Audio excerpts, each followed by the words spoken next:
Spar.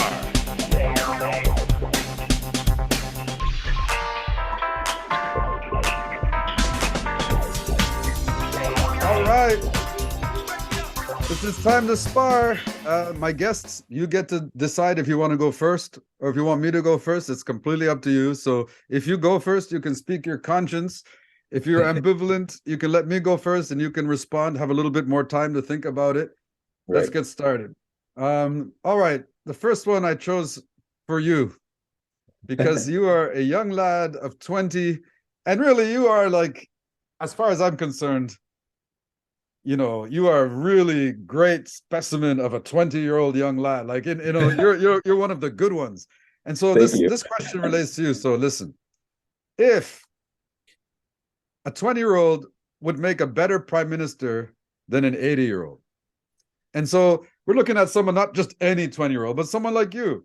Could you make it like Joe Biden in America? He's he's 80. He is 80.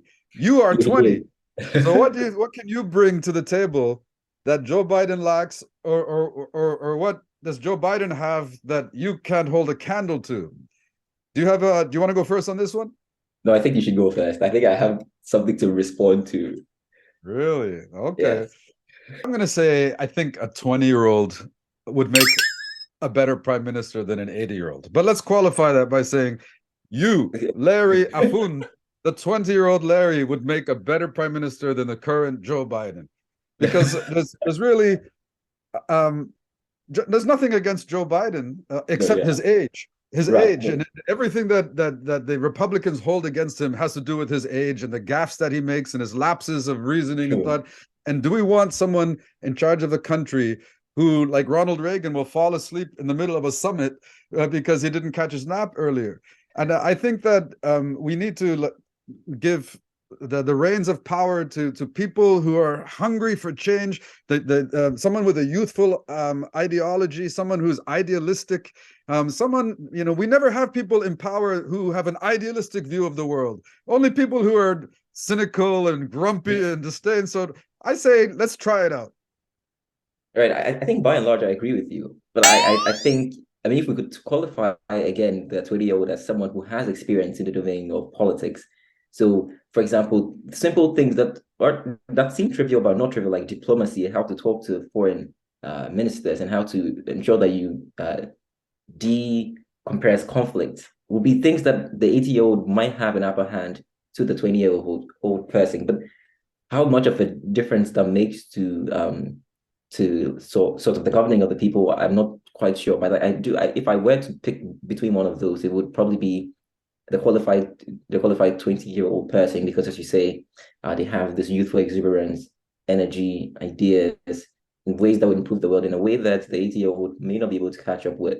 So the uprise in technology, AI, requires conscious deliberation, conscious nuanced arguments and piecing up I of. agree. I agree with you that older people would be more diplomatic and bring some wisdom and diplomacy. Right. But you can't underestimate youthful exuberance, because what do Exactly. we have Yeah. a problem in politics is young people are not interested in the political process. And if we had a young prime minister, Mhm. it would get so many young people involved, and then we would have a lot more voters and a lot more sort of fairer representation. That is right. That is right. So it's a combination. It's a really nuanced, because we have to like know the degree to which experience and the degree to which exuberance and fresh ideas, I not just disagree. I think if the leader doesn't have to know everything about everything, that's why they true. have ministers. They can have 100-year-old ministers and draw from their wisdom and let them do the debating and the decision. But a leader has to inspire confidence, and I think a young person with all that energy, look at the world of well, I don't want to take the last word. Go ahead. No, you make a good point. I think that's right.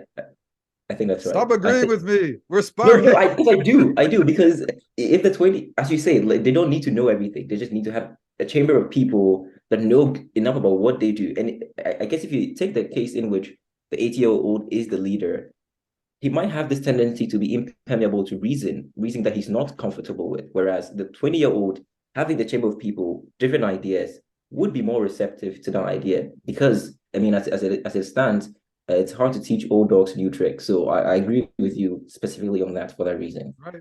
Yeah. In Austria, my mother's country, before he was ousted because of corruption, they had a 34-year-old prime minister or Wow. president of Austria. 34. And he before they That's became president, he was actually uh why is there a thumb up in the air? was that mine? No, Did you do that? no, I didn't. I don't That's, know why. It is. And I anyway, don't, this guy yeah. before he was the president, he was actually the finance minister from the time he was like 28. Wow. So anyway, on the other hand, I think every government body should have some elders, like in the indigenous communities, and the elders Right, that have a longer view that can advise the young politicians. Because one of the problems with the democratic process is these people are only in charge for 4 years, for 5 years. right. So they don't tend to have the 100-year view. And they're That's not really exactly thinking about what's happening 100 years from now, only these 4 years. So I think everyone could use an elder statesman to advise them, just to keep right. everything in perspective. What do you think? That's true, and I think that's why people are pro monarchy in the UK because they think that the royal family is some symbol of stabilization, regardless of the 4 year tenure of any prime minister or head of state. And yes, I think in the 4 year program is there's no incentive to look far into the future, and so to have these elders as you speak that are neutral in terms of political affiliation, if we can just be a voice of reason to every concurrent head of state would be a very Right. ideal. Well, this on the eve of King Charles' coronation is going to happen, I think, tomorrow. And Yeah, I think what's Ghana's relationship with England, the United Kingdom? so. We were colonized by them. But you We seem to be in favor of the monarchy. No, I'm actually not. I'm actually not in favor of the monarchy. Or as far as I've thought about it, I mean, the notion of monarchy is that people are born into this position of influence by virtue of just that. I don't. It doesn't seem to me to be a good reason for a person to be ahead of anything. It should be merits, the ability to do the work. But But why do you think that so many British people are in love with the monarchy? Do you right, think because this I guess thought never occurred to them? yeah, yeah. So it must be the case that whatever they think about as advantageous outweighs this prospect. So people would say it's a symbol of their culture. It's a symbol. It's something that garners revenue because of the huge patronization of coronation events. And I mean, people just love the royal family by and large. I mean, they're fine to do so. I just don't think there's any virtue in having someone assume office, but just by virtue of them being born into that position. I think that's Right, everything that we don't like as a society. right, right. All right, good stuff. Yeah, this is turning into a long one. I think it's going to be the longest interview. All right, round two. And again, you can decide to go first if you like. Doesn't matter if people choose to not embrace nature. Okay, I can start with this. Okay, hang on. All right, whenever you're ready. Right. I think for this question, does it matter if people choose not to embrace nature? It's a matter, again, of it's a nuanced question. It's a matter of degree. Well, how much are they not embracing nature? No, time out, time out, time out. In debating, you got to take a side. You I'll don't take get to that. straddle both sides. You don't get to say True. yes and no. Take Okay, your okay. side, and I'll take the other side. But be Right, be okay. strong on your Right, side. Go ahead. right. Okay. Okay, then let me think about this more carefully again. Okay, I'll choose. Okay, yeah, okay, let's go. So my answer to the question, does it matter if people choose not to embrace nature, would be yes, it does matter. And it's only to the extent in which how we relate with nature sort of act as a corollary of how we treat it. So are we more likely to treat nature as a sacred, I don't want to say object, but for the lack of a better word, object, if we treat it well? I think the answer is yes. And we see that in most cases. It's almost a non sequitur for you to say that uh, you like something and not to treat it well. So I think if we look at how sensitive the earth is, and even in these times of the scare of climate change and all of these things that require that we all like so the problem of climate change requires that we all act as players in this game. We all have to agree That's maybe using not recycling plastics and doing all these things that increase our emissions are bad. If not, then we all lose. It's a zero-sum game in both sides. And this can only be actualized if All everybody. right. Well, you mentioned that, not embracing nature doesn't mean, or you said we should embrace nature, but I think doesn't mean if you don't embrace nature that that you don't respect it. I mean, it's like having a job. Like you don't have to embrace your work or your everyday job, Yeah. but you can still respect and understand that the job is good for you and it's against your best interest to do anything against your job or your employer. And so, do we need every single human being out there on all the trails and out there? Can you imagine how they would destroy the environment if everybody was out there embracing it? No, I said, let the people, let the tree huggers who love nature and have a vested interest, let them embrace nature. And then I think the nature will be better off if the rest of us just stay out of the way and just quietly respect it without having to embrace it. I mean, there are tons of people that live their whole life indoors in an apartment. I think in Japan, there's a whole culture of people that never leave their apartment, live their entire life through a screen. And I think it's possible you can do it. Right, it definitely is conceivable. I think this is a matter of semantics here. What does embracing nature mean? I think it would entail having nature's best interest in mind. So if it is the case that like coming out and walking on all over the green forest and just doing things that are obstructive to Yeah, but nature, see, I think like life is short, as we know, right? and people have, we all have to fight the good fight. And if everybody was embracing nature, I would think that other things are being neglected. And so I think everybody needs to do their own thing, to light their own light. And those who want to embrace nature, great. And those who want to build bridges, great. And so let everybody do what they want and not kind of confuse them or distract them from what they're actually should be doing. But I know I think you can have like multiple interests at the same time. I think you don't have to go to the. Of course, there should be extremists in. So maybe there should be people who are extremely interested in nature and its well-being. But there should be people that everybody must be interested in some degree, right? Because as I said, the problem of climate change requires that we all act as players in this game, and that if it's an all or nothing kind of problem that we are dealing with, so we all have to be in some degree interested in the climate resuscitating and reducing our emissions for it to work. Of course, you're right. I'm completely on your side, but yeah, because we have to be on the right side of history. We have to be on in the Exactly. fight. Like if we don't understand the stakes of the game, then you're either part of the problem or part of the solution, right? Exactly. True. Anyway, are you a nature lover? Do you embrace nature? It's like I try to. I'm not. I wouldn't be like on the very edge of. I really love nature. I can't do a day without.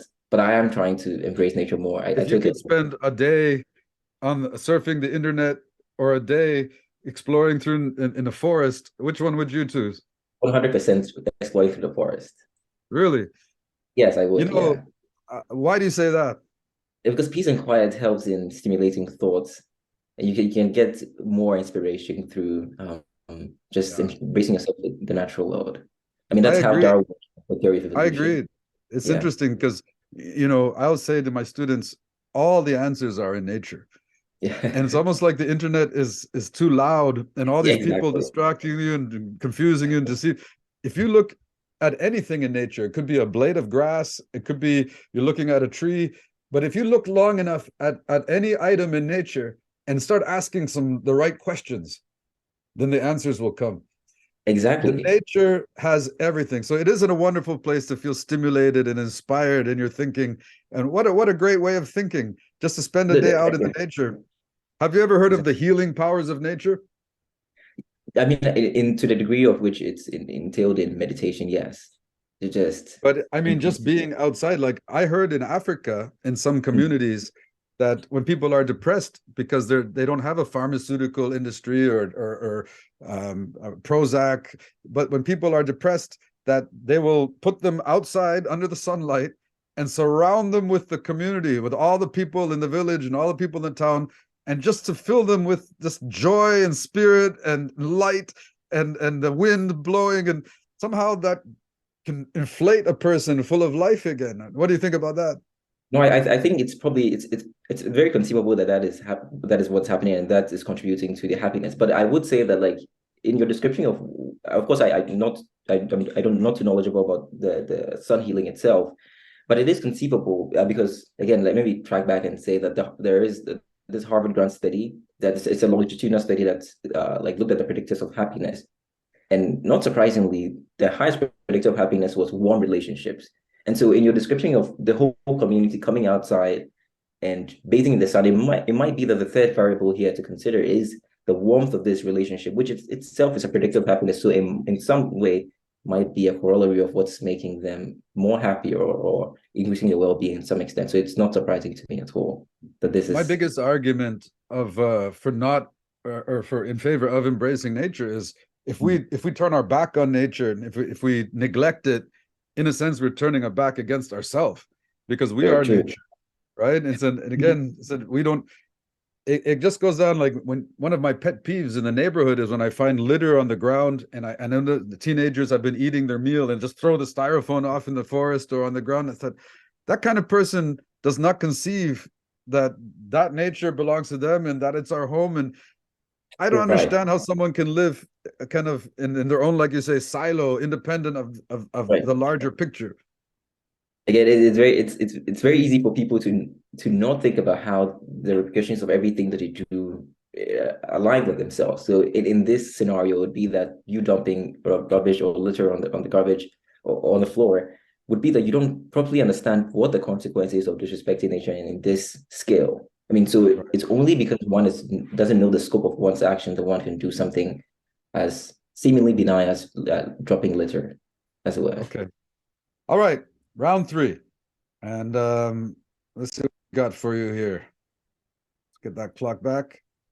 Round three. Elon Musk. Is the world a better place because of Elon Musk? So the world is certainly a better place because of Elon Musk. He's been an individual that has pumped enormous resource into electrical powered cars like Tesla, which is cutting our emissions considerably, given that people are jumping on this bandwagon of trying to be on renewable energy and trying to be on electrically powered vehicles. So in that sense, I think he is making the world somewhat of a better place on the climate front. And he's also a bastion of free speech, as seen through his takeover of Twitter. And like him, I agree that people really should be able to say whatever they want because the only way you can receive, I mean, at least some way in which you can receive uh, growth is if you allow the free exchange of ideas. And I mean, the reason that the alternative is worse because then who is to say what constitutes good speech? I mean, it's not clear. It's not obvious to me what good speech is in any scenario. So I All think right. he's Well, to me, this question basically boils down: is the world better off with any billionaire in it? And I don't think so. And I think the billionaire class should not exist because there's only so many marbles in the bowl. And if the billionaires have 9 of the marbles and we all have to share one, they're all the rest of us. So just by that virtue, but Elon Musk himself, when he first started, when I first paid attention to Elon Musk, he's exactly my age, by the way. oh It seemed like he was doing good things. To me, he seemed like Bruce Wayne from Batman meets right. Da Vinci or Michelangelo. And I thought, wow, this guy really cares about the world. But the more I observe him, the more I realize that he's just a strange egomaniac. The way he's handling the Twitter takeover, the way he does everything so fast, the way he fired half No, the staff, he fired 70% of the Twitter staff and you're right. expect that the company's going to run, and it's lost 80% of its profitability. Now, do we really want a CEO? If you were a shareholder of Tesla, would you want to see the CEO on Twitter all day long? Well, I mean, it depends on what he's doing there. I would suppose that he's on it because he's trying to increase engagement or some conceivably good reason. But again, to your initial point about would the world be better with fewer millionaires than not, that and your answer Well, was you said yes. it. It depends on what he's doing there. What has he done at Twitter? He's canceled the left wing media personalities himself. He and all of the N word and hate speech has increased exponentially since he took over. And so yeah, he created a bastion of hate speech. It's not free speech. Well, I suppose this is the consequence of allowing people to freely, I guess, exchange ideas. I think there's a scope to which, like the line in which it's just too much, and that it's obviously the wrong answer, and then people get taking off of Twitter. But my sense from the interviews that I watched of him is that Twitter's revenue has increased and engagement has been an all-time high than it used to Well, be. okay, let's talk. Let's talk. First of Yeah. all, Twitter, he bought it for 40 point something billion dollars, 42 billion dollars. And it's now worth something like less than 20 billion dollars. And I just heard it's like the last owner was criticizing the way he's handled it. Oh, But yeah. this whole Twitter debacle is indicative of Elon Musk and the way he operates. And everybody wants to think about him like he's some kind of mythological creature, and that because He's definitely he's such a genius and so hardworking that he deserves every penny of these tens of billions of dollars that he has. But the truth is, um, he's just a guy.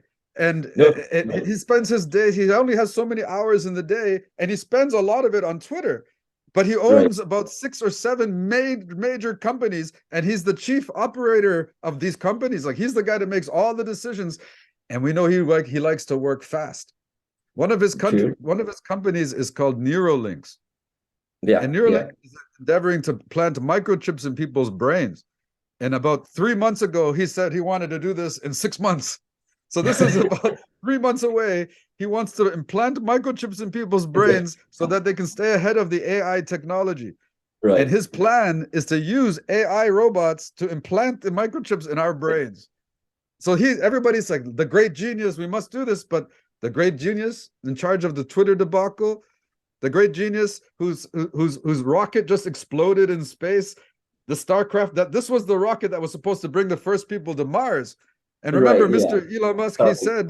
he said about 12 years ago, he said, in 10 years we will have someone on Mars. Well, it's 12 years later, and the rocket that was supposed to bring them there just exploded last Well, week. right. Well, I definitely agree with you that he's erratic in some sense. He is. It just seems to me that he's a little slightly bit careless than the average individual, which I that's something I applaud in him. But again, thankfully, the question of like neural links and implementing technology is not just in his hands. Like the regulators are there to see that like knowledge is slow. I think for anything that we do, especially because we're going to weigh the odds. What is the odds of it not working? What are the But odds of a catastrophe? that's why I agree with you that everything that's Yeah. good that came from Elon Musk is because of some brilliant engineer of his that did it, or Right. brilliant strategist of his that did it. But everything that he seems to touch himself seems to go south. And You're so, right. do we really need this great mythological genius? And the other thing I don't like about him is how he clearly favors the Republican side of politics. And Right. the reason I think it seems clear to me that because the only thing that Republicans are interested in is giving tax cuts to the super rich. And so he Yeah. aligns himself with this party because this party gives him tax cuts. And I think just that thought alone makes him a detriment to our world.